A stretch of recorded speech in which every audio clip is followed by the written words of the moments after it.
the bottom part of this rack I have the Better Place pack that I got from EVTV when the special was running. It's never been in a car yet, but I use it all the time on my solar system now. And I built the rack on steel wheels. You could actually take it outside quickly if you needed to. Of course, getting the wires disconnected now would be a bitch. And then above it, I had Jack order me a Sandi 20 kW inverter.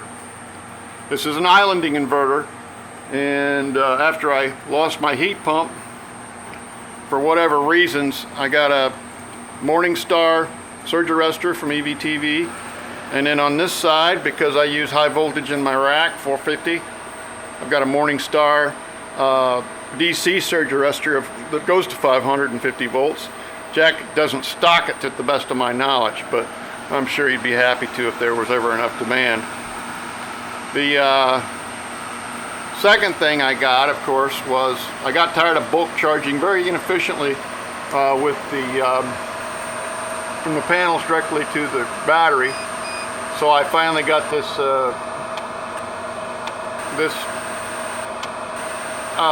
MPPT charge controller from Sandi. I talked with them about a year before it actually was perfected and programmed and all of that. And by the time they got it to me, I had to pay the 25% tariff on it. Jack mentioned that in one of his videos. So it works fantastic. The software on it is flawless, much better than the original islanding inverter in that respect. And of course I've got wires everywhere because my grandfather said there's nothing so permanent as temporary wiring. So we'll get all this in conduit maybe one day. But right now I'm going to kick in the slave inverter. This is a 5 kW grid-tied inverter I bought on eBay for very little money. And it'll come on here. It's got a 60-second countdown. But in the meantime, I've got a switch box that I had to make to bring it in.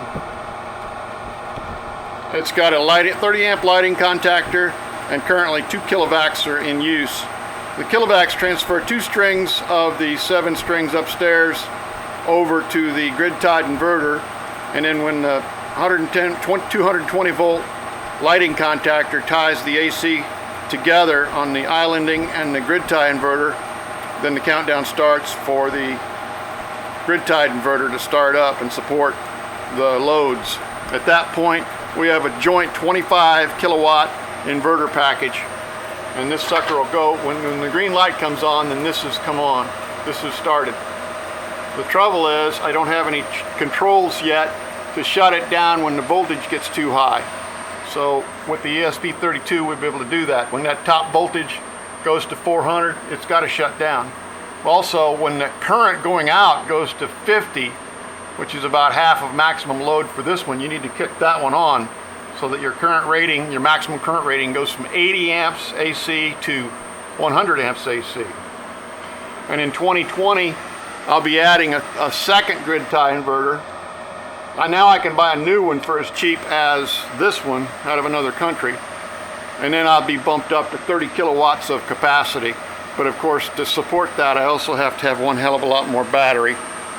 As it presently stands, this battery won't last through the night with all the air conditioning on.